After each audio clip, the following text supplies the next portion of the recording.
This episode of Backlisted is brought to you by Serious Readers, a reading lamp for people like us. Serious readers. Exactly. I've got one, and I think it's marvellous.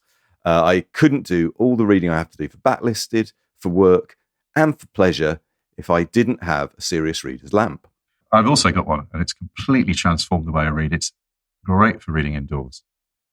It's perfect now the nights are getting darker because it simulates daylight indoors with its HD light. You can read all the way through the night for hours and hours without any risk of eye strain.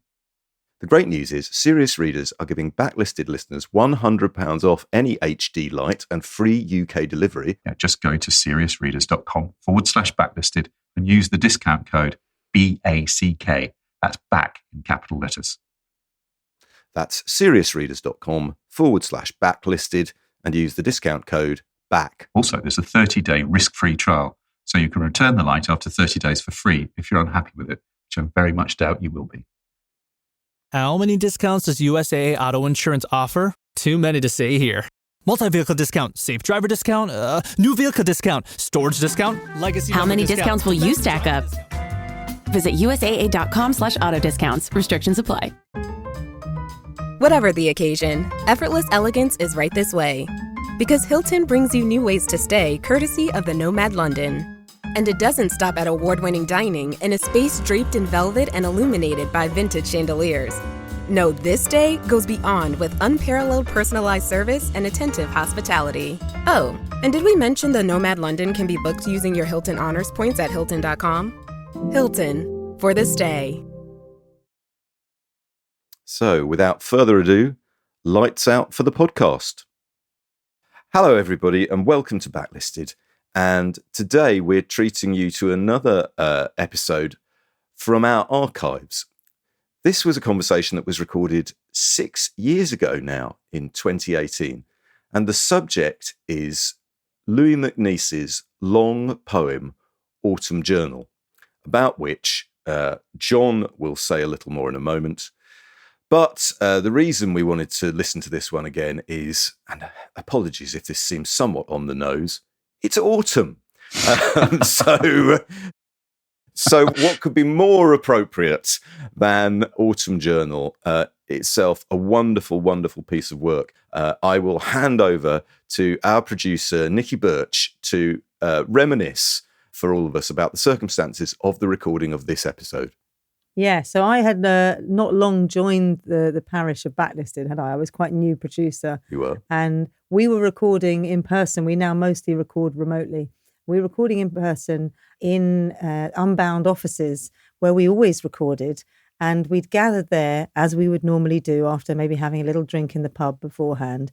And we went to pick up John went to collect our microphones and our recording device, only to find they were missing. And they weren't just missing, they had been stolen. Never to be recovered. Never, ever to be recovered again. Of course, we'd all gathered there and, you have all the guests and you make all these efforts to get there and everyone's just like, what the hell are we going to do? And I have to say, Andy, you were having kittens, weren't you? You were having kittens at this point. Kittens. I've still got the kittens. We had one of the UK's finest voice actors in Sam West, who turned up to record a professionally produced podcast. We had to do it. Well, you say, Nikki. Well, yeah. So the kittens were being had, and I was thinking, well, I've obviously got to impress everybody here by, just coming up with a solution, improvising a solution. And so I was like, well, let's just all record on. Everyone had, got their phones out, and everyone just put their phones out in front of them. And I was like, I think it'll be fine. Don't worry. And I gave off that impression of like, it's all going to be fine. Obviously, I couldn't hear any of the recordings because they were all just, using their own phone. And I have to say, I was really pleased with the results, considering, that's all it is. They're just recording them on their phones underneath. Here's the thing. There's two pieces of magic going on there, Nikki. The first is you managed to make this happen. And anyone who's listened to this episode before will not be saying to themselves, this is just some people sitting around a table talking into phones. It doesn't sound like that at all. So that's the first thing. It sounds like a bona fide episode of Backlisted. And the second thing is, I'm going to award myself and John Mitchinson and our guests a small bouquet of flowers for our professionalism. Because although kittens were pouring out of me, you cannot hear that evidence on the recording. You did not phone it in, Andy, let's be honest. No, everybody did a brilliant job. And actually, it still remains one of the best readings I think has ever been on Backlisted. Yes, absolutely right. John, do you want to tell us a little bit about Autumn Journal? Yeah, I mean, we should say, if you don't know, you're about to find out about it in detail, but it's a long poem in 24 sections, a book-length poem published in 1939, and it's kind of a poem as diary, or he called it, MacNeice, Louis MacNeice, great Irish poet, called it a panorama and a confession of faith. A lot of people who love, long poems, long 20th century poems, claim this one as their favourite. It certainly gives you 86 years ago, 1938, vividly. It's autobiographical. He talks about his school days and his days teaching, his broken marriage. But also there's a lot of politics in there. There's his visits to Spain during the Civil War, the Oxford by-election that's being fought over appeasement. It is, I think, one of those poems that it looks incredibly easy to do. Why don't I just record my life in verse? But the more you read it and the more you study it, and certainly having people like the guest that we had, who not only read it beautifully but also got us to see the intricacy and the cleverness of the art of MacNeice.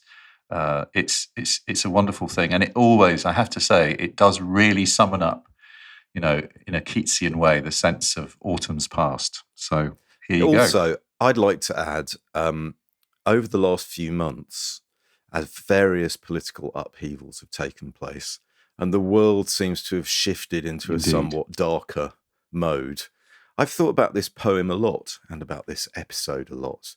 The sense that the 1930s were defined by an increasingly heavy foreboding about what might be in store. Well, I've heard the period we're living through at the moment compared by several commentators to the 1930s again. Yeah. So without wishing to be too downbeat. Happy autumn. Happy autumn. To enjoy it while it's here. And so let's listen to this now from 2016, Louis MacNeice, Autumn Journal.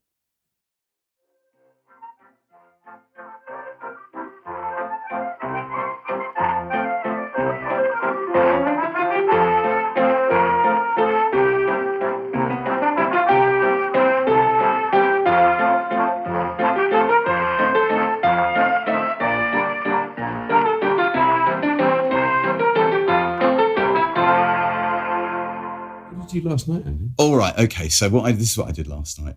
I went to the launch party of an album that came out 50 years ago. That is a great and it was the launch party of an album that I wrote an entire book about 15 years ago. And the album is The Kinks of the Village Green Preservation Society by the Kinks. It is my favourite record. Anyway, so last night I got to go to this launch party, even though I was told about an hour beforehand that Ray Davies wouldn't be entirely happy if he learned that I was there. So that was, that's all right. I mean, that's Did he not like the book then? I didn't even know then that he'd actually read the book, but that proves that he has read the book, and I'll take that. Yeah. Everybody falls out with Ray Davies. It's absolutely fine. So this album came out on the same day as the White Album by the Beatles and Electric Ladyland by Jimi Hendrix. Wow. And the White Album went to number one all over the world. Jimi Hendrix, let's show you, huge records. I've missed the year. What year? 1968, we 50 years go ago. To number one. Village Green Preservation Society by the Kinks charts nowhere in the world. Hardly sells any copies at all. Wow. Nearly finishes the Kinks' career. Is a terrible flop. 50 years later, they have the launch party for it. And there, in the room, at the same time, were Ray Davies, his brother Dave Davies, their drummer Mick Avery, not the bass player who plays on the record because he's dead, but John Dalton, his replacement bass player, even Barry Wenzel, the photographer who took the picture on the front cover, was there. How old's he? They are all old. Let's not mince our words. Also, it must be noted, it was tremendous fun. Is Autumn Almanac on that album? It was recorded in the run-up to that album. It's not on that album, but that's why we had Autumn Almanac as our special autumnal. One of the reasons we had it as our special autumnal theme music today. So that's what I've been up to. You just moved house. As anybody knows, you don't just move house. You leave one house and feel very, very pleased that you've managed to do that. And then you face the nightmare of the moving into the other house, which is essentially just a room after room. I've never done the from the big to the small before, but from the big to the small just means boxes everywhere. It's like one of those really difficult puzzles where you have to move one bit in order to create enough space to do another. I say this with some pride. I plumbed in the washing machine last night. Oh, good. Not something I'd ever thought I'd have to do. But Man, yeah, great bear of a man. Well, it was. It was not. It wasn't. It was. I ran some washing and it worked, but it was. Yeah. Should we say, Nikki, what we're doing? I mean, we are. I have to say, everybody, this has been a stressful week.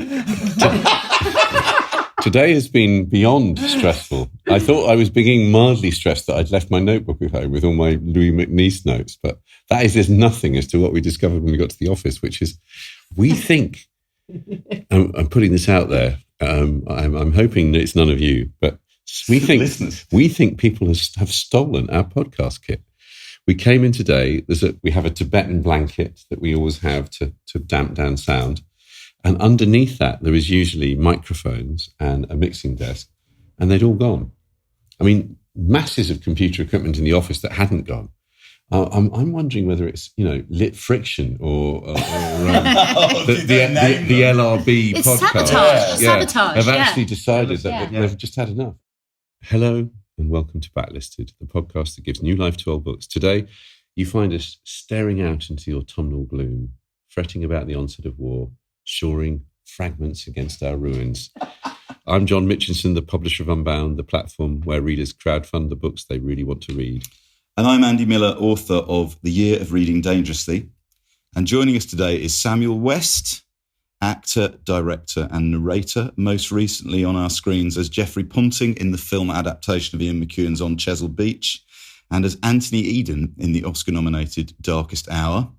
And also, I think all right-thinking people agree, the definitive Leonard Bast. Yes. Oh, you're very kind. Could you give me just a little bit of Bast? Oh, right. Curveball. His voice is something like this. It's slightly nasal. It's slightly South London, where I grew up, and his people are agricultural labourers from That's right. But no, now he's sort of second generation South London from somewhere near Vauxhall. So he talks a bit like this. When I kept a blog when I was writing The Year of Reading Dangerously, when I was doing the reading for it, I didn't do it under my own name. I did it under the name Leonard Bast. Did you? And I used a little screen grab of you with your bowler hat and moustache as my avatar for that. So if you could speak exclusively in that voice. We're also joined by Sophie Ratcliffe, writer, critic and academic, Associate Professor of English at Lady Margaret Hall in Oxford, editor of P.G. Woodhouse's Letters, and her new book, The Lost Properties of Love, subtitle, An Exhibition of Myself, is out from William Collins in February next year, right? This isn't your Knickers book, is it? It emerged from the Knickers book, John. Its working title, it was Anna Karenina's handbag, and it was going to be about such things, but it's become something a bit different along the way. You first told me about that, many, many years ago. Yeah, it's been a long time. It's about the things we hide, really, like... In handbags? Or? Well, it's about the things we hide, like grief, childhood bereavement, love affairs. Knickers. And the stuff in the bottom of your handbag. Mm-hmm. And Nabokov said what was in Anna Karenina's handbag just before she threw it away. And I was always haunted by that idea. It's a good acting question. Yeah. What's in your handbag? And when I turned 40, I remember looking in my handbag, trying to find anything at all and just pulling out this sort of bit of shrinky dink and old tampons and all this stuff. And so it's sort of a book that's come out of that, out of lists of things we carry around. The book we're here to talk about today is a first for us. It's the first time we've done on Backlisted a poem, a book-length poem. And the book is Autumn Journal by Louis MacNeice, published by Faber and Faber in 1939, but written kind of more or less in real time between August and December 1938. But before we get on to it, John, what have you been reading this week, if you've had time to read anything? To be honest, it has been a challenge, but I have read, I think, a short, quite brilliant book called OK, Mr. Field by Katharine Kilalea. Katharine Kilalea is South African by birth, a poet, and has been based in the UK. She came to University of East Anglia as a creative writing student, and this is her first novel. I'm not going to go on much about it except to say that it is. I think it's going to take its place in that sort of the small novels that will be talked and written about for years. You know, So Long, See You Tomorrow. Thomas Bernhard is what it comes to. It's a study in isolation. The story is very simple, kind of quite disturbing. It's a concert pianist, Mr. Field, who fractures his wrist in a train crash on the way back, and after that can't really play properly. He can play, but he doesn't play terribly well. He is the sort of person who, you know, he doesn't want to play badly. And then he ends up, what it's really about, it's about art and being good at art and then not being good at art. And then it's about, he goes back to South Africa where he purchases a house which is a facsimile in every detail of Le Corbusier's Villa Savoy on the South African coast. And he goes with his wife, Mim, and to recuperate and to try and rebuild his life. And from then on, more or less everything goes wrong. Mim disappears. It's jet black, this book. You have absolutely no idea where the story is going to take you. I'll read you a tiny little bit just so you get a bit of the idea of the voice. This is the bit about the accident. The sleep I fell into was heavy, like the temporary shutting down a computer does when it goes into sleep mode to conserve energy. I missed my stop. Also, I'd fallen asleep earlier. Part of my stressful day, I fell asleep earlier on a bus. And I'd already chosen this as the bit of, I don't know whether it's life imitating art or what. I missed my stop and several after it and woke to a loud bang and everyone talking and shouting at once. I remember someone picked me up and carried me like a dog up a long escalator. Lovely. I remember a tide of commuters climbing over turnstiles. The next thing I remember is coming to in a hospital ward with my left arm bandaged to the elbow. You were in an accident, said the doctor at my bedside. But don't look so worried. I'm not going to cut off your hand. He laughed and the nurse beside him laughed too. Even the patient in the adjacent bed, whose head had until now been dropped forward as though he were asleep, started laughing, though he may have been coughing. I couldn't be sure because he covered his face with his hands. The bones of my left wrist had splintered, I was told, and were now held together by a metal pin, the presence of which, since I couldn't see it, though the bandage confirmed its existence, infected everything with a gothic atmosphere, making the bloody gauze which the nurse lifted from my skin, hissing through her teeth, look like a stringy spiderweb spanning the lips of the cut, and the fluid seeping from a stitch, looking like oil oozing from a grotesque sausage. The accident must have been in the news because I heard two nurses smoking in the covered workway outside my window talking about it. It must have been suicide, one was saying, because the driver died with his hand on the accelerator. What's inconceivable to me, said the other, is the wad of cash in his pocket. He'd withdrawn it to buy his daughter a car. Who kills himself when he's planning to buy his daughter a car?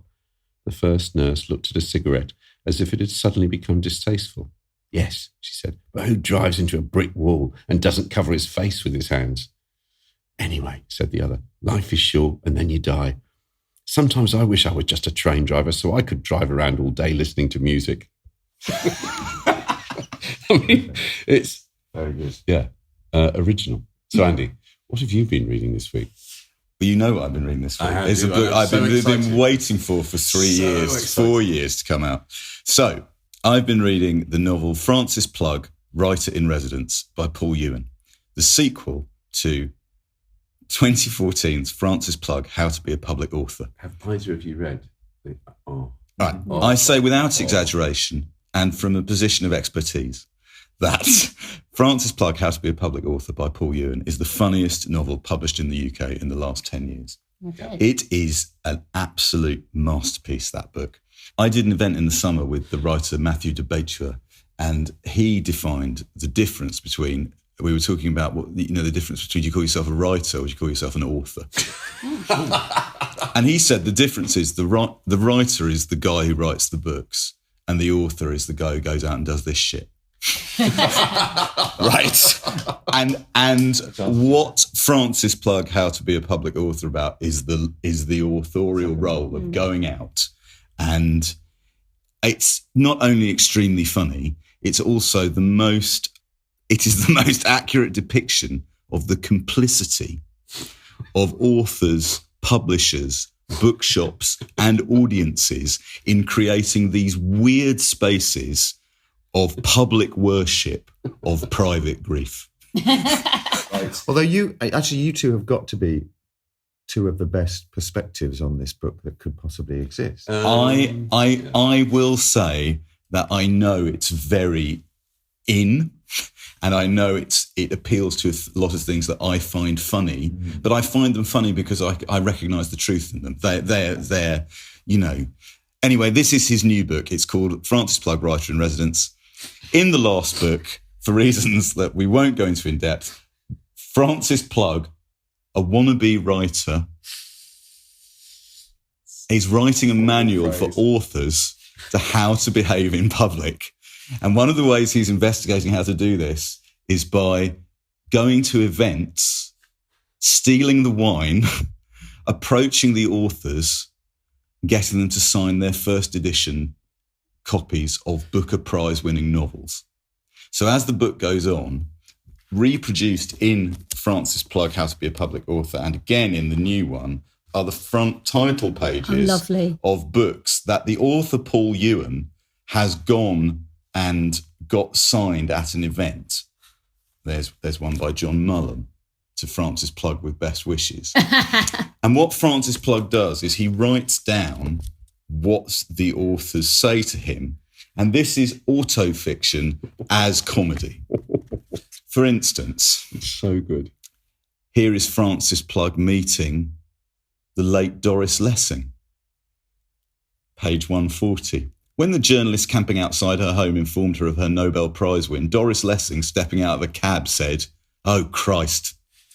Francis, when I win the Nobel Prize for Literature, I'm going to say, shit a brick. Doris Lessing, good for you.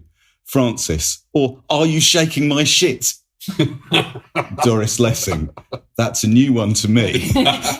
Francis, or, oh my God, that there is some crazy shit you spouting out of your mouth.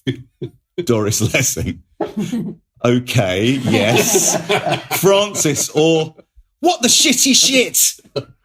Doris Lessing, yes. Francis, or Doris Lessing, shall I sign these other people's books while you keep thinking? So as the book goes on, you have a series of cameo appearances by famous authors. However, Francis has had his book published, and it's published by the same publisher as Paul Ewen, Galley Beggar. So the publishers of Galley Beggar features as characters in this novel. He's got a job as a writer in residence at Greenwich University, rather like the author Paul Ewen. And he enjoys a drink, which the author Paul Ewen also does. Nina Stibbe just reviewed this in The Guardian. She said it's pure delight. Ben Myers just reviewed it, said Francis Plug is the saviour of comic fiction. There's a very famous thing we keep talking about on this podcast about the Bollinger Woodhouse Prize for Comic Fiction was not awarded last year because there were allegedly no funny books that had been published.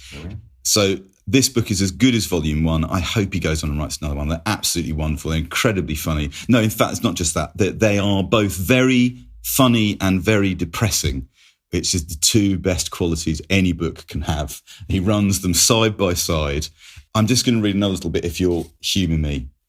This is Francis meeting the veteran American novelist Paul Auster. Veteran. Due to the unusual seating arrangements, I find myself sat almost side on to Paul Auster at the same raised level as the stage. Sitting forward with legs tucked beneath his chair, his side... Sorry. We've lost him. Sorry, I'm trying my best.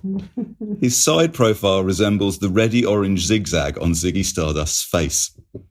He's a surprisingly tall man, Paul Auster, and although he's just turned 70, there's a sense of Buzz Lightyear about him, helped by a similar physical stature and bold, determined. And so the thing that's so brilliant, the iconoclasm of this is the point of what I was saying earlier. You would not, should not describe the great Paul Auster, and he is great in these terms, and yet they're not entirely disrespectful. They're playing off the idea of Paul Auster as much as the real person, right? He normally steers clear of these events, he says, but is embracing his current tour and enjoying it. At his signing, I say I'm sorry, but I find that very hard to believe. Paul Auster, why's that? Francis, are you kidding? Look at all these people. What a frigging nightmare. Paul Auster, well, yes, but it's not something I'm pushed to do very often. FP, what about pushing buttons on your chest? Do you do that? Paul Auster, what do you mean? Francis, like Buzz Lightyear does. Do you know him? You bear a strong resemblance. Paul Auster, name rings a bell. FP, he has wings attached to his arms. Paul Auster, has he? Francis, yes, he has. And his sights are ultimately set on the universal good of humankind. Paul Auster, well, I suppose there are worse doppelgangers. FP, did you notice the garage door behind you during your talk? Paul Auster, garage door? FP, yes. It was like you were being interviewed in my old house. or just outside it. Paul Auster, pause. I see. Well, thanks for coming. FP, oh, speaking of my garage, would you be okay staying in it for the Greenwich Book Festival? Paul Auster, sorry? FP, the Greenwich Book Festival. You've been specially handpicked to attend. Paul Auster, I hadn't heard about that. But FP, don't worry, it's all been sorted. Out of interest, how many air miles do you have? So what I'm saying, that is a very, very funny book. It's called Francis Plug, Writer in Residence. It's published by Gallibegger. They're an independent publisher. Who we love. Who deserve your support, as does Paul Ewen. So there we are. Look, we've burnt off some of the anxiety, only a little bit of it. And so we've got rid of all laughter, so we can turn to... Although then we can go to the anxiety, which is... Yeah. Turn to good account, which is Autumn Journal by Louis MacNeice. The new McCrispy Strip is here. Dip approved by ketchup, tangy barbecue, honey mustard, Sprite, McFlurry, Big Mac sauce, double dipped in buffalo and ranch, more ranch, and creamy chili McCrispy Strip Dip. Now at McDonald's. Ba-da-ba-ba-ba. Finding a new job is stressful. But with Indeed, it doesn't have to be. Just fill out your Indeed profile with your skills, experience, and desired salary. The more you fill out, the better your matches will be. And hearing from hiring managers will be 2 times more likely. Relax. That's your Indeed profile sending opportunities your way. Indeed, the world can work better. Switch to Verizon Business and get more from your internet without paying more for your internet. Get LTE Business Internet starting at $39 a month when paired with select business mobile plans. That's unlimited data, and with it, unlimited possibilities. Start saving today with Verizon Business, ranked #1 in small business internet customer satisfaction by J.D. Power. Starting price for 25 megabits per second LTE internet plan with smartphone plan savings, plus taxes, fees, and economic adjustment charge. Terms apply. For J.D. Power 2024 award information, visit jdpower.com/awards. Sam, Autumn Journal, can you remember where you were or who you were the first time you read Autumn Journal? Yes, I can. I was a very early version of me in Oxford, in Lady Margaret Hall, where I studied English. And I turned to my rather falling apart edition of Faber, Collected Poems of Louis MacNeice, and found in the front Samuel West, Oxford, November 85. So that's sort of autumn. God, we were there at the same time. Oh, I didn't know that. And I was in 85 was the year I was reading it. I was 83 to 86. But I was 85 to 88. So it was first year of my 3-year degree. And I was in an English set with Michael Gove. Don't know what happened to him. Jesus God. But I discovered this poem which kind of hit me with the force of a bullet, really. It seemed very chatty and personal. And it talked about some stuff I didn't really understand. But then it talked about love in ways that I did understand and wished I could understand better. And as somebody who was a bit of a late starter, sort of set the bar of honesty and reality and in love and personal relationships sort of high, but not so impossibly high that you didn't think you might one day be able to clear it. It's been a more or less constant companion ever since, actually. And you recorded a version, didn't you, in early sort of 2002? Yeah, is that sounds about right. With music by Gary Yershon. Gary Yershon, who is now an Oscar-nominated composer. He got nominated for his beautiful score for Mr. Turner, the MacNeice film. Yeah, he wrote the beautiful, it's a sort of harp quintet, I think, string quartet and harp. And there's some sound effects in the background, not many. And I read about half the poem, probably, quite a lot of the early chapters and the last couple. And then quite a lot of people wrote to me, this was before iPlayer, saying, I really enjoyed that. When can I hear it again? And I said, search me. I have absolutely no idea. Yeah. But apparently it can be found legally or illegally online nowadays. And it is repeated on 4Extra occasionally. We'll put a link up to it on our website, because if people have or haven't read the poem and want an introduction to it, it seemed to me a perfect way in. That's nice of you to say. What I loved about it was that you captured there's just a vulnerability about this poem, which I like you go back to time and time again, and it still feels like it was written yesterday. That's an extraordinary thing. Sophie, where were you when can you remember the first time you became aware of Louis MacNeice, his work, or just his name, or in passing? I can, because I remember I was at school. It was in a poetry anthology that we had it was one of the first years of GCSE, and it was a lovely anthology called Touch with Fire, which had some incredible poems that really, actually, that's why I fell in love with poetry and decided to do my job, this one anthology. But I remember the poem and thinking, that's a funny name or an unusual name, and I was going to get the E and the I wrong. I knew it. Yeah. It was an unexpected arrangement of letters. It was a poem in the anthology called Les Sylphides. And I remember being struck by the first line, which was, life in a day, he took his girl to the ballet. And trying to work out how that sounded, the sort of day in ballet, you had to do something with the second word and it finishes, as if I remember, it just falls off the end.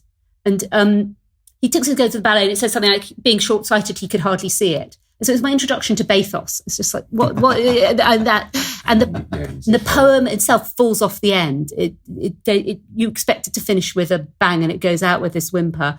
It's about a marriage going wrong and becoming jaded, and I remember enough about the thinking, this is different, and to make poetry out of the art of sinking in poetry, and that's what I sort of remember as a smaller me. I'm just going to read. We have a very starry backup for today's Backlisted. We do. I'm going to read Alan Bennett's description of the career of Louis MacNeice, because I think it's worth, we normally wouldn't do it this way round, but I think it's worth putting this in the minds of listeners before we then move on to talk about the work and about Autumn Journal in particular. So this is from a book called Six Poets, Hardy to Larkin, which was republished by Faber a couple of years ago by Alan Bennett. Mm-hmm. MacNeice is one of the 6 poets that he talks about. There's a couple of little bits in here that I'll share with people as we go on. But here's his description of MacNeice's life and career. Louis MacNeice was born in Belfast in 1907, the son of a bookish Church of Ireland minister, a bishop-to-be. Academically precocious, he was already writing verse at 7, around the time of his mother's death. He was educated in England at Sherborne and Marlborough. At Merton College, Oxford, he made the acquaintance of Auden and Spender and published his first book of poems, Blind Fireworks, in 1929. He worked subsequently as a translator, literary critic, playwright, autobiographer, BBC producer and feature writer. In 1941, he was appointed scriptwriter-producer in BBC Radio's features department, where he worked until his death. Letters from Iceland, 1937, was written in collaboration with Auden, and subsequent collections include The Earth Compels, Autumn Journal, Plant and Phantom, Springboard, Holes in the Sky, and Autumn Sequel.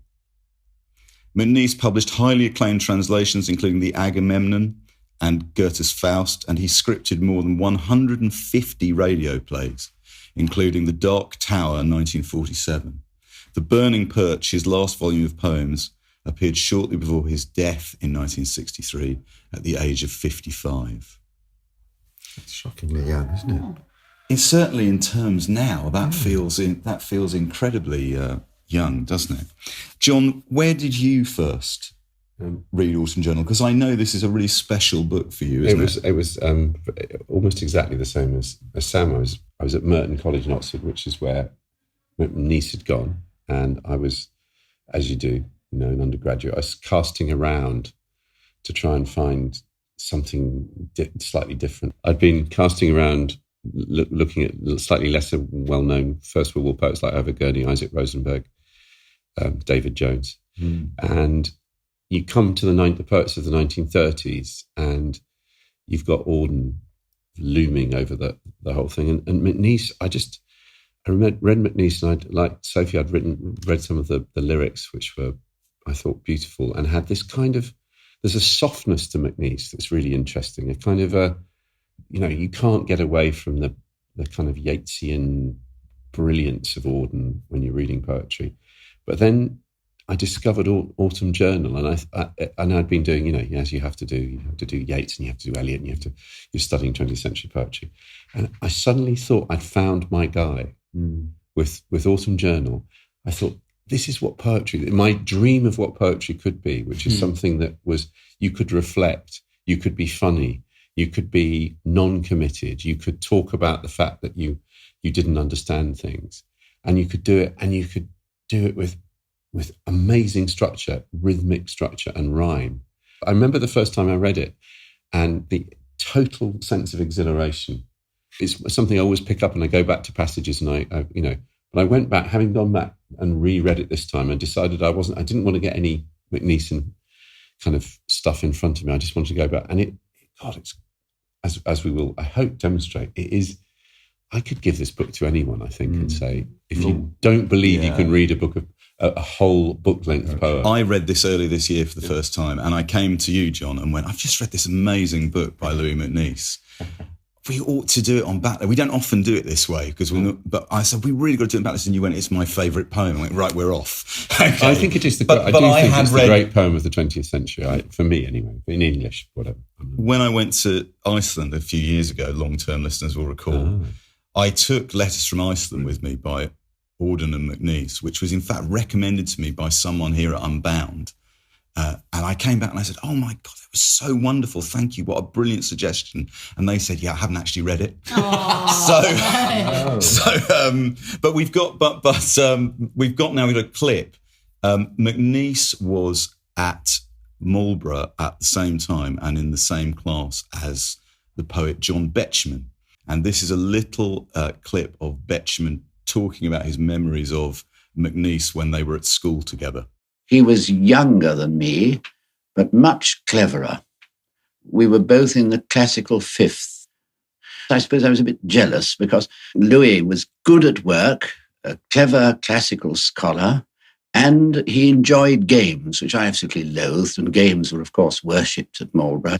Louis, even in those days, one knew without having to ask him that he was a poet. He looked like a poet. He had large eyes, and he looked rather like a frightened hare, and a pale, freckled face, and a dreamy appearance, and he was always writing. I love the idea that you look like a poet. That's so great, isn't it? Large eyes. Yeah. There's a wonderful... He's quite a good advert for poets. I mean, he's very handsome. Yeah. There's a wonderful story here that Bennett recounts, saying Stephen Spender tells a story how when the Soviet Union came into the war in 1941, the British ambassador, Sir Archibald Clark Kerr, thought he would give a party for British poets with a view to putting them in touch with their Soviet counterparts. Throughout his party, MacNeice, sleek, dark, and expressionless, leant against the chimney piece, glass in hand, looking infinitely removed from his colleagues. At the end of the evening, Clark Kerr went up to him and said, "Is it true you were brought up in Belfast at Carrickfergus?" MacNeice said, "Yes, it is." "Ah," said Clark Kerr, "then that confirms a legend I have heard, that centuries ago a race of seals invaded that coast and interbred with the population. Good night." Yes, indeed. Wow. God, he doesn't look at all like a or a hair, I think. But MacNeice clearly had a sense of himself as a poet and a thinker and a creative person from a young age. He was a brilliant classicist and he could declaim classical verse incredibly well. You get that from Autumn Journal, the kind of the reflections on the importance or lack of importance of classical learning in the face of the tide what's actually happening. Yeah, he wears it quite lightly, doesn't he? What I feel is in the way that that McSpawn thing, the idea of all this sort of group of poets, he's the one that always interested me because he feels to me almost like the sort of poetic kind of opposite of Orwell. He doesn't really sign up for anything. He's too kind of clever to join the Communist Party, or he's not Marxist in the classical sense. Or he's Camus rather than Sartre. He's what interests him is kind of the emotional truth of things. The Autumn Journal, amongst many of the things that I love about it, is that reading it at this time of year, you're reminded it is a journal. I mean, he actually does it. It's a diary. Mm-hmm. It's writing through, albeit an extraordinary, that 1938 into 39 sort of descent into war.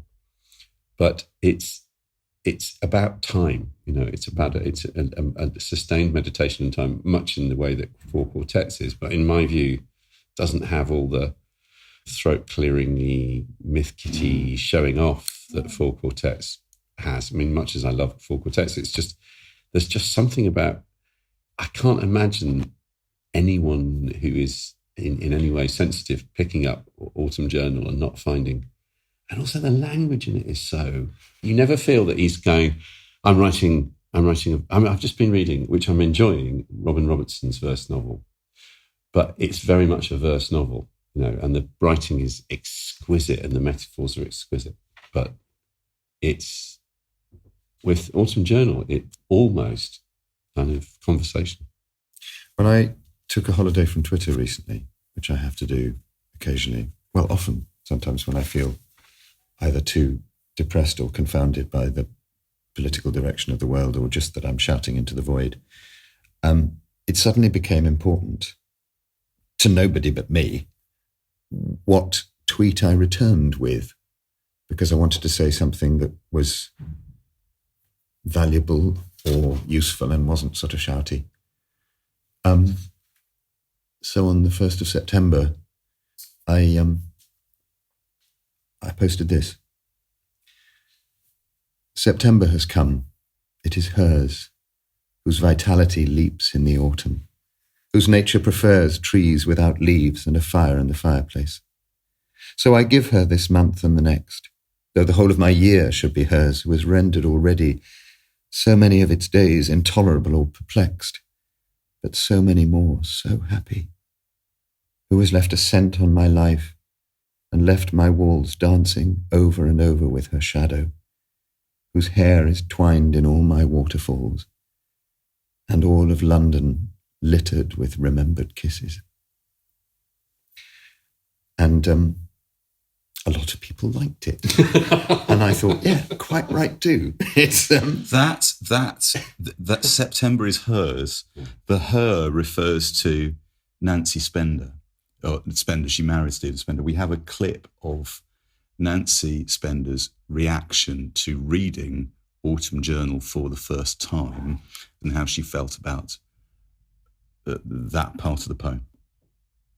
I had the book sent to me from Louis, and I was on the Underground. In fact, I was on the Northern Line going home from Charing Cross, and I was absolutely appalled when I read it. I really felt I couldn't go out again. Everybody was sort of pointing and saying, that is the woman who left Louis, that sort of thing.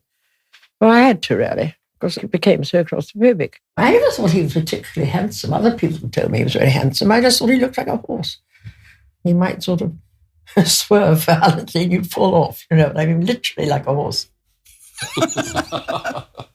I think that's wonderful. Amazing. It's funny to hear her voice. I mean, so this is, as Sam said, it's a love poem and a meditation, and it's also he gave it to her to read, and he shoved it in her bag, and she went and she read it. She started reading it on the train, on the tube, right? Which I love the idea that the person to whom this poem was dedicated was actually read it on a train, and it begins. This is the person who's inopportunely desired on boats and trains. Is that the same person? The same person, and that she read it on a train, and the poem begins on a train. I'm rather obsessed with trains as sort of metaphors. Your book is built around trains. Yeah, it's built around trains and train journeys, and the epigraph of it is from another train poem by Louis MacNeice. And I just find that it's wonderful that it made its way in underground. I wonder if that reaction is more that people don't do things like that. You don't write about stuff like that, and not that it was a horrible thing to say, just that their relationship, washing one's clean linen in public. I mean, we can't know. I think she felt less committed to the idea of it being this perfect moment than the poet did. But what's so wonderful, that in Canto 19... Oh, yes. When we were out of love. Could we hear that? Because This is quite extraordinary. This is, you can cut this down if you like, but I'm going to have to read a page and a half of this. Okay.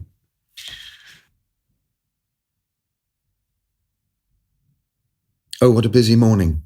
Engines start with a roar. All the wires are buzzing. The tape machines vomit on the floor. And I feel that my mind once again is open. The lady is gone who stood in the way so long. The hypnosis is over, and no one calls encore to the song. When we are out of love, how are we ever in it? Where are the mountains and the mountain skies, that heady air instinct with a strange sincerity which winged our lies? The peaks have fallen in like dropping pastry. Now I could see her come around the corner without the pulse responding. The flowery orator in the heart is dumb. His bag of tricks is empty. His overstatements, those rainbow bubbles, have burst. When we meet, she need not feel embarrassed. The cad with the golden tongue has done his worst and has no orders from me to mix his phrases rich, to make the air a carpet for her to walk on. I only wonder which day, which hour I found this freedom. But freedom is not so exciting. We prefer to be drawn in the rush of the stars as they circle, a traffic that ends with dawn. Now I am free of the stars, and the word love makes no sense. This history is almost ripe for the mind's museum. Broken jars that once held wine or perfume. Yet looking at their elegance on the stands, I feel a certain pride that only lately, and yet so long ago, I held them in my hands while they were full and fragrant. So on this busy morning, I hope, my dear, that you are also busy with another vintage of another year. I wish you luck, and I thank you for the party. A good party, though at the end my thirst was worse than at the beginning. But never to have drunk, no doubt, would be the worst. Pain, they say, is always twin to pleasure. Better to have these twins than no children at all. Very much better to act for good and bad than have no sins and take no action either. You were my blizzard who had been my bed, but taking the whole series of blight and blossom, I would not choose a simpler crop instead. Thank you, my dear, against my judgment. Take a moment. Wow, that was incredible. Thank you. So nice. Actually, I went back to this when the first person of my own age I had known all their life died. Because pain, they say, is always twin to pleasure. Better to have these twins than have no children at all. I thought, I've got to feel this now. It was the first real loss of a person I'd ever felt. And I thought, no, this is the other side of the coin of love. And it's better that it should be this thing than that I never knew this person. And this was the first time I'd ever read that, put better than I could put it. But I'd sort of taken it in and thought, no, that's true. That's useful. I think that profundity in MacNeice that he did, but he never shows off. That's what I love about this poem. There's a sort of, you don't feel that he's having to call in all that Yeatsian kind of apparatus of gyres and mythology. He goes to the heart of something that is as good as anything anybody has ever written about the end of a relationship. Mm. It's both honest and eloquent. The economy and the directness is what I love about this poem, is that it's so personal. That's the thing, going back to it. It absolutely hasn't aged a jot. Every time I go back to it, you find new and brilliant stuff. It's good when poetry is useful. Yeah. I remember when he was a poet laureate, Andrew Motion, talking about poetry, and people had said, "Oh, poetry, it's a bit, it's a bit up there. It's not for me." And he said, "Okay, do you remember when Princess Diana died, and Kensington Palace was covered in flowers and stapled Queen of Hearts cards?" He said most of the flowers or the cards had a few lines of verse attached.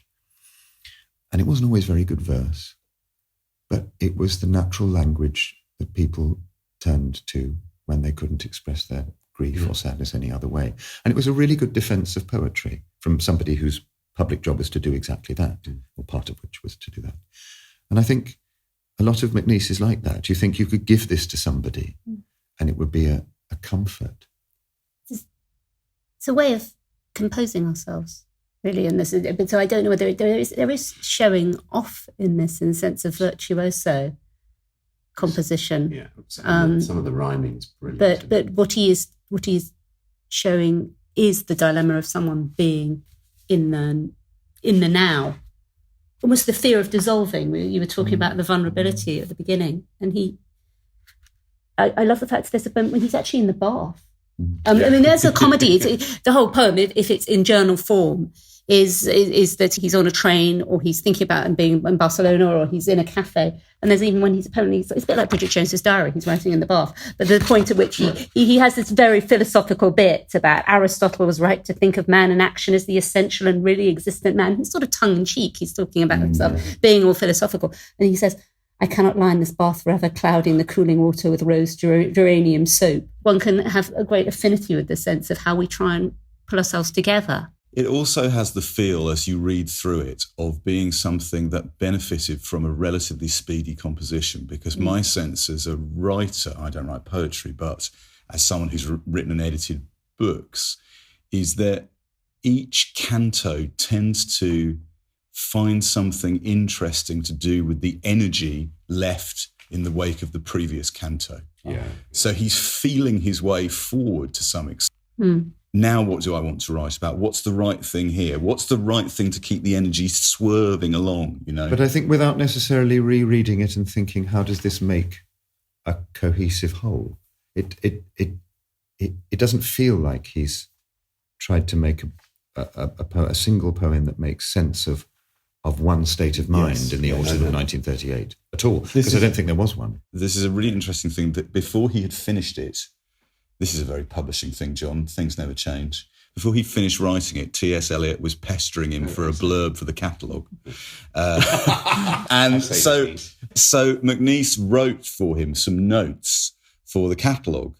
And now we normally on Backlisted, we read the blurb on the back of the book, but I thought this was actually better. So this is MacNeice's note to Eliot saying, this is what Eliot said. Can you give me a few pointers? He said, and this is what Autumn Journal is.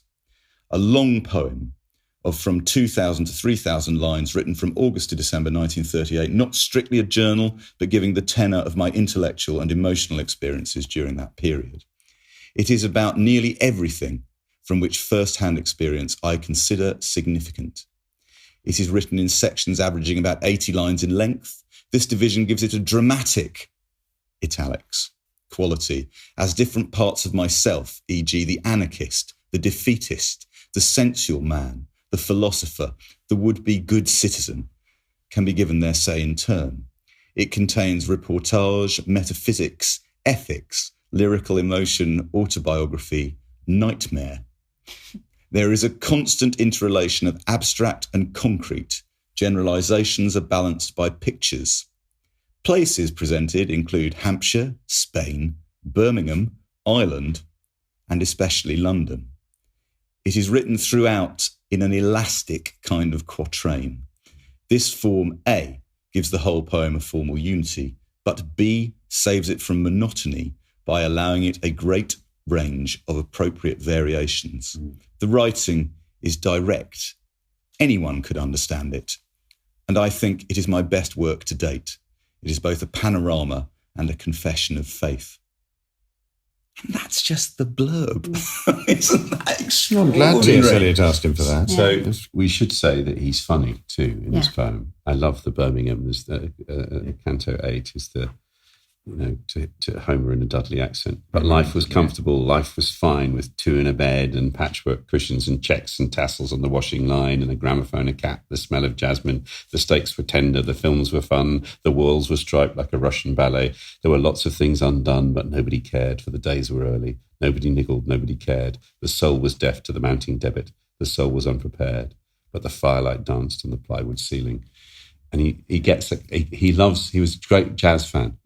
And there's a sort of almost a rappy feel to some of the stuff in it. When you're reading it aloud, that Canto 8 is a great one to arrive at because it just sets you off on the front foot. Thinking about sort of writing, we're talking about writing in 1938, 1939. It's a time when there was lots of things coming out at this moment. There's between the acts at that moment and Auden writing on these poems. The sense of how do you capture that moment? And it sort of reminded me of all the sort of rise of autofiction at the moment. We've got Nausgaard doing Autumn and people producing, thinking, what do we do now faced with what we're looking at politically, and thinking perhaps all I can try and do is capture the now and a sort of listy writing at white keys. I wondered, Sam, you were saying about returning to Twitter, having taken a break from the noise.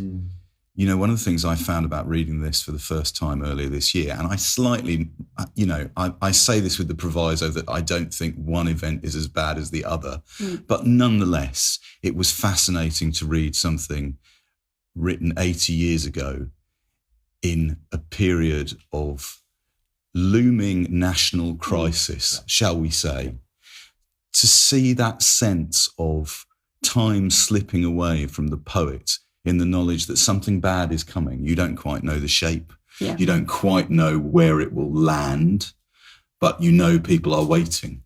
Yes. The phony war has started before the war has started. Yeah. And he talks about the importance of being honest to the present moment as he writes, even if he's got it wrong. It's just getting it down. Hitler yells on the wireless. The night is damp and still, and I hear dull blows on wood outside my window. They are cutting down the trees on Primrose Hill. The wood is white like the roast flesh of chicken, each tree falling like a closing fan. No more looking at the view from seats beneath the branches. Everything is going to plan. They want the crest of this hill for anti-aircraft.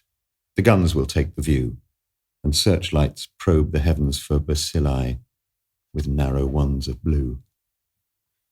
Everybody knows that view. And don't they? It's just that bacilli made me think of Orwell. The metal tubes, people in metal tubes trying to kill above my head, trying to kill me. In Line of the Unicorn. I thought this what a wonderful book this is about London as well. We've done quite a few London novels on Backlisted, but this is part of the dream of it. Really, is the sense of wandering slightly untethered through these various collapsed spaces of London, how you can be in Piccadilly one moment and Primrose Hill the next. I mean, the other thing that I love, his reflections on Ireland are I think, remarkable. He's an Irish writer, as so many Irish writers are, writing in exile as in England. There's an amazing thing in Canto 18, which I don't really feel, I can't really get, as we've got Sam here, I don't know, but there's that sing us no more idylls, no more pastorals, no more... Sing us no more idylls, no more pastorals, no more epics of the English earth. The country is a dwindling annex to the factory, squalid as an afterbirth. This England is tight and narrow, teeming with unwanted children who are so many, each is alone. Niobe and her children stand beneath the smokestack turned to stone.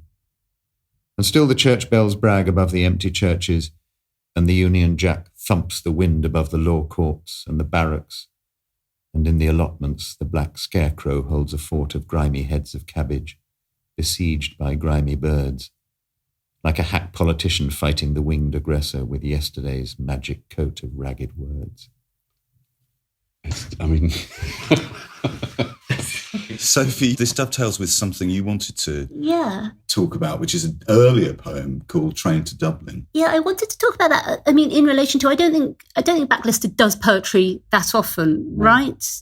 And I suppose when I said I was going to talk about Autumn Journal, someone said, "Oh, a long poem." Wouldn't want to read a long poem, and there is a sense in this does move very quickly, and it is hugely readable. But for anyone who wants a sort of taster of it, I think this poem Train to Dublin is a really, really good way in, and it's even shorter.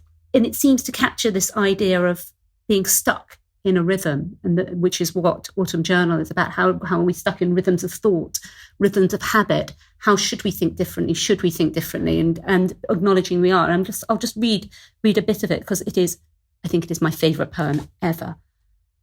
Our half-thought thoughts divide in sifted wisps, against the basic facts repatterned without pause. I can no more gather my mind up in my fist than the shadow of the smoke of this train upon the grass. This is the way that animals' lives pass. The train's rhythm never relents. The telephone posts go striding backwards like the legs of time to where in a Georgian house you turn at the carpet's edge, turning a sentence, while outside my window here the smoke makes broken queries in the air. The train keeps moving and the rain holds off. I count the buttons on the seat. I hear a shell held hollow to the ear, the mere reiteration of integers, the bell that tolls and tolls, the monotony of fear. At times we are doctrinaire, at times we are frivolous, plastering over the cracks, a gesture making good. But the strength of us does not come out of us. It is we, I think, are the idols, and it is God has set us up as men who are painted wood, and the trains carry us about. But not consistently so. For during a tiny portion of our lives, we are not in trains. Oh, that's wonderful. God, that's wonderful. We talked quite a lot about Auden as well, and we said that MacNeice died relatively young. I've got a clip here of Auden reading the end of his poem, The Cave of Making, in Memoriam Louis MacNeice, in 1965. And Auden obviously very struck by the loss of a friend, but also the loss of a contemporary, and saw MacNeice's death as the moment that he, Auden, needed to recommit to poetry, that he felt that he had lost focus after he moved to the States. So this is recorded, I think, relatively close to when the poem was written. I wish you hadn't caught that cold, but the dead we miss are easier to talk to. With those no longer tensed by problems, one cannot feel shy.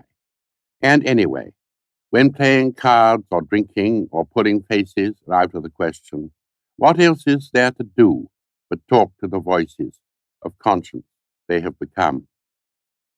From now on, as a visitor who needn't be met at the station, your influence is welcome at any hour in my ubity, especially here where titles from poems to the burning perch offer proof positive of the maker you wear, with whom I once collaborated, once at a weird symposium, exchanged winks as the juggins went on about alienation.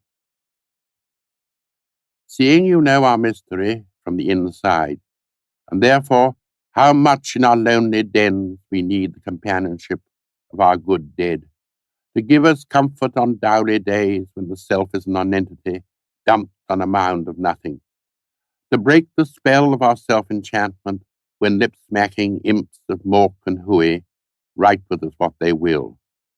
You won't think me imposing if I asked you to stay at my elbow until cocktail time.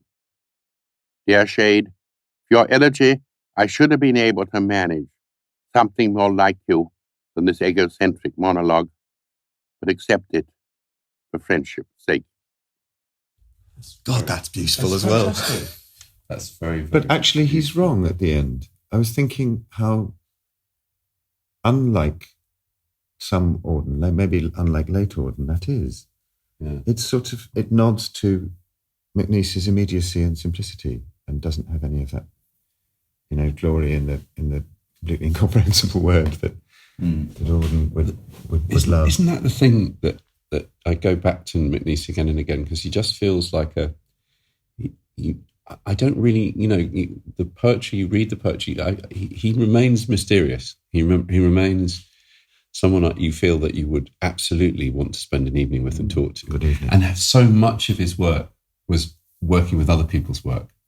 I mean, that always interests me, all the play adaptations. And it's always a good sign in an artist if they're a good collaborator. And the lack of, that's the thing about Autumn Journal, for somebody who was 31 when he wrote it, the lack of disfiguring egotism and grandstanding is just seems remarkable. It remains through collected poems. There's not a lot of up and down. There isn't a great late flowering. He hit his stride and did what he did brilliantly until he stopped. His public profile, though, goes up near the end of his life. Yeah, that it's perceived, I think, that the last volume, The Burning Perch, which is published 3 days after his death. Yeah. It was due to go clearly anyway, but he died because he wanted some sound effects for a play and wanted to make sure they were right. So went down a pothole in Yorkshire, came out sopping wet, went to the pub to warm up, caught pneumonia and died. So, John, you're right, though. He's working right up to the end. He remains productive right up to the end. I was just thinking about the final part of this poem, which is a lullaby, really. Yeah.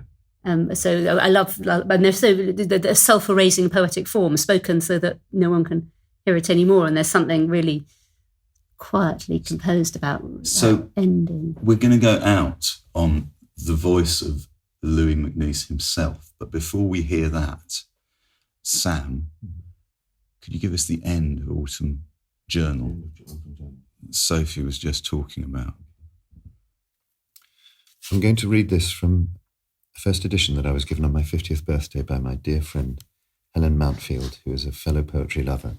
And I want to say that because our mutual love of this poem has been with us since we were at university together. I think one of the shocking things that stayed with me at this poem is that every time I read it, it seems to be more up to date.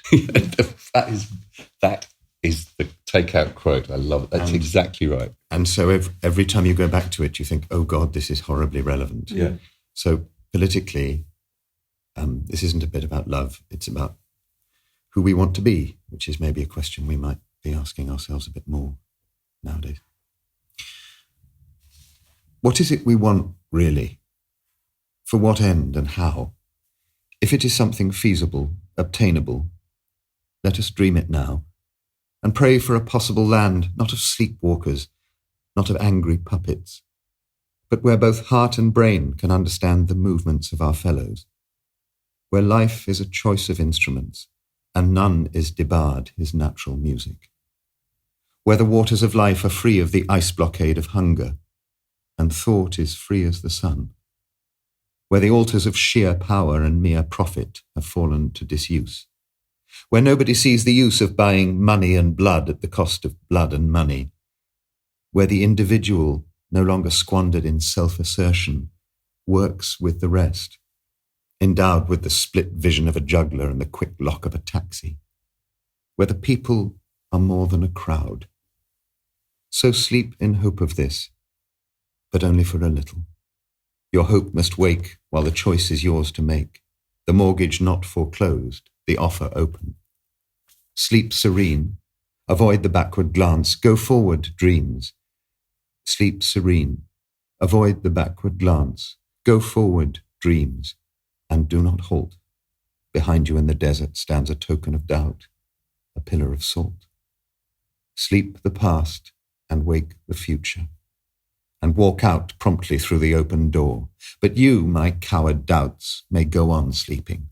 You need not wake again, not anymore. The new year comes with bombs. It is too late to dose the dead with honourable intentions. If you have honour to spare, employ it on the living. The dead are dead as 1938. Sleep to the noise of running water, tomorrow to be crossed, however deep. This is no river of the dead or Lethe. Tonight we sleep on the banks of Rubicon. The die is cast. There will be time to audit the accounts later. There will be sunlight later. And the equation will come out at last. There really is nothing to be said after that. Thank you, Sam. How do you end a long poem? Well, I would say, right, just like that. Beautiful. As you say, that idea, each time you go back to this poem, it seems like it's written more recently. A great credit to poetry, but a great credit also to what MacNeice has done. That's all we have time for. So I want to thank Sam and Sophie and Nikki, our producer, and Unbound, our sponsor. You can download all 76 backlisteds, plus follow up all the links, clips and suggestions for further reading on our website at backlisted.fm. And of course, you can still contact us on Twitter, Facebook. If you prefer to listen to Backlisted without adverts, you can sign up to our Patreon. It's www.patreon.com/backlisted. As well as getting the show early, you get a whole 2 extra episodes of what we call Locklisteds, which is Andy, me, and Nikki talking about the books, music, and films we've enjoyed in the previous fortnight. We've really enjoyed this week talking into phones. If you feel like returning our equipment, however, that would be good too. Please consider leaving a review with stars if you feel so moved on iTunes or whichever platform from which you obtain your oral pleasure. Thank you, folks. We'll be back in a fortnight. We're going to leave you with the voice. We've talked about him. You've heard his friends talking about him, his lovers talking about him, and us talking about him. We're going to leave you with the voice of Louis MacNeice himself, both explaining and then declaiming a little bit of his poem, Bagpipe Music. Here is a poem which I wrote towards the end of the 1930s during a visit to the Western Isles of Scotland. It's a poem which on the surface is a nonsense poem. It's called Bagpipe Music, and technically one of the points about it was to try and suggest by the sound of the lines the noise of the bagpipes. It's no go the herring board, it's no go the Bible. All we want is a packet of fags when our hands are idle. It's no go the picture palace, it's no go the stadium. It's no go the country cot with a pot of pink geraniums. It's no go the government grants, it's no go the elections. Sit on your ass for 50 years and hang your hat on a pension. It's no go my honey love, it's no go my poppet. Work your hands from day to day, the winds will blow the profit. The glass is falling hour by hour, the glass will fall forever. But if you break the bloody glass, you won't hold up the weather.